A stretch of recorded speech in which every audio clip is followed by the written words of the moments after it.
कटकर अरुंधति ज्वेलर्सर प्रथम शोरूम जोगदेले बॉलीवुड अभिनेत्री रवीना टंडन। ओडिशार प्रमुख सुना गहना ब्रांड अरुंधति ज्वेलर्सर अष्टम फ्लैगशिप शोरूम कैंटनमेंट छकरे सोमवार उद्घाटित हो जाइछि। अरुंधति ग्रुप पक्षर गौरांग मेहर और लक्ष्मी मेहर शोरूम उद्घाटन करथिले।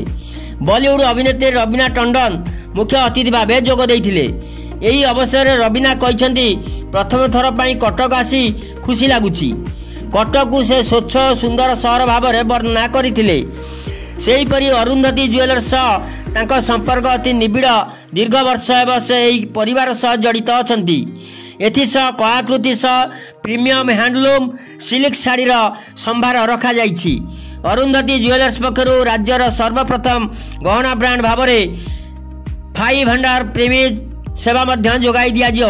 यह कटक पूर्व बलांगीर, भवानीपाटना, राउरकेला, बरगढ़, ब्रह्मपुर, संबलपुर, भुवनेश्वर यार शाखा ग्राहक को सेवा उपलब्ध कराउछि। अक्षय तृतीया को दृष्टि रखी अरुंधति ज्वेलर्स पक्षर आकर्षणीय ऑफर रही बोली प्रतिष्ठाता और परिचालना निर्देशक ब्रह्मानंद मेहर सूचना दै।